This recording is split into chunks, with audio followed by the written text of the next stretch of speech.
Yo, what's going on, fam? Today we are reacting to President Trump's spitting game on Colombia and Cuba. And no, this is not fake news, but this is comedy with a hint of consciousness. So let's unpack it with brains and a dose of common sense. Let's get to the video. Back in 2016, I remember your RNC speech, and you were saying that regime change and nation building. Where? When you were speaking at the RNC back in 2016, you were criticizing regime change and nation building, the U.S. being involved in that. It seems obviously that your stance has changed on that. So first off, President Trump is already feeling himself. Whenever we get to hear from 47 on that plane, in that doorway, with that Wolf of Wall Street suit on, we're in for an absolute treat. All right, let me stop playing. Let's get back to the video. What led to that? And is the U.S. nation building now? Is that This isn't a country that's on the other side of the world. This isn't a country like where you have to travel 24 hours in an airplane. This is Venezuela. It's in our area. The Don Road Doctrine. So is that what you would say, that we're in the business of nation building? No, now? we're in the business of having countries around us that are viable and successful, and where the oil is allowed to freely come out because that's good. It gets the prices down. That's good for our country. Now, we have a very sick neighbor. It's not a neighbor, but it's close to a neighbor, and that's Venezuela. It's very sick.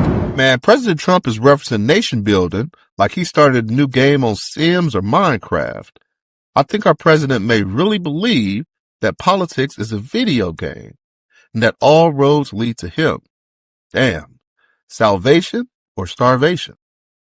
I mean, yo, what I'm interpreting from this demeanor is kiss the ring or lay it down.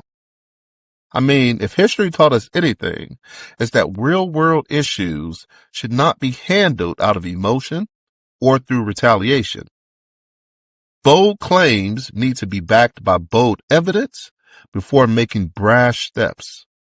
Okay, let's get back to the video. Colombia is very sick too, run by a sick man who likes making cocaine and selling it to the United States, and he's not going to be doing it very long, let me tell you. What does that mean? He's not going to be doing it very long. He's not doing it very long. He has cocaine mills and cocaine factories. He's not going to be doing it very long. So there will be an operation by the U.S. It sounds good to me. Yeah. You know why? Because they kill a lot of people. Yeah. Ain't this something? The president says the USA needs to take care of our own backyards. I don't know about y'all, but I certainly don't recall going outside this week and seeing neighbors from Venezuela, Cuba, or Colombia. I mean, if so, I would have grabbed a taco and hit the beach for a minute or two. Now, what I did recall seeing in my backyard were two dudes fighting over a rock.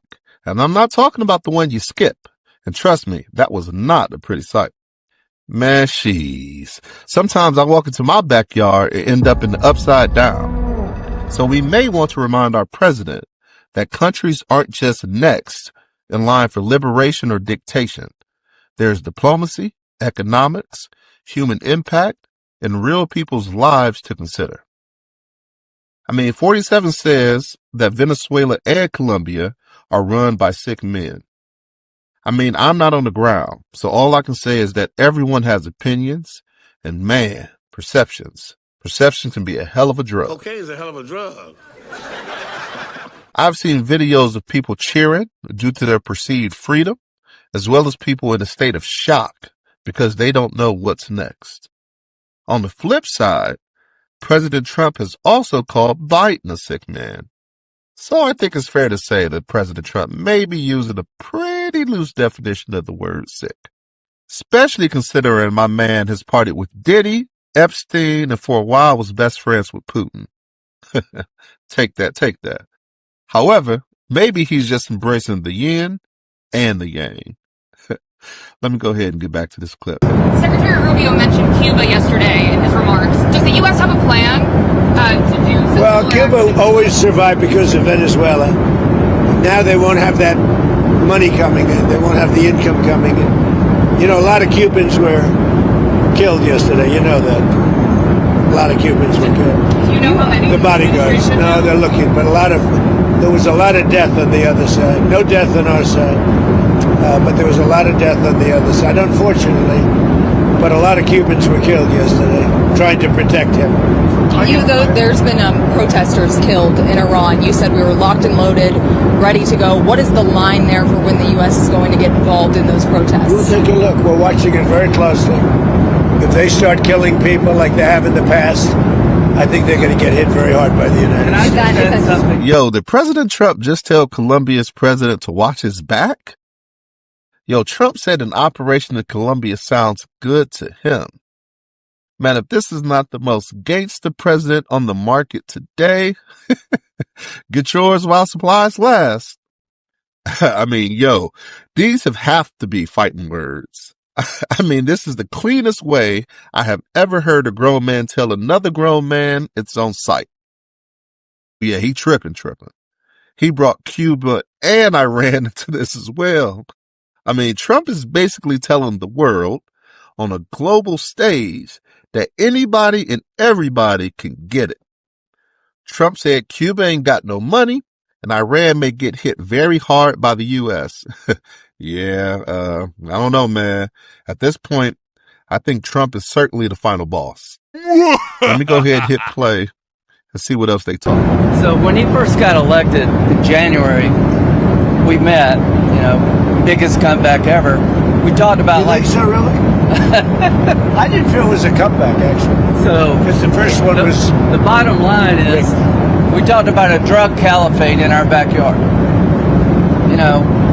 We had Venezuela, we have Cuba, we have Colombia in our backyard. And these three countries have been condemned ever since I've been in politics. Joe Biden put a $25 billion bounty on Maduro's head.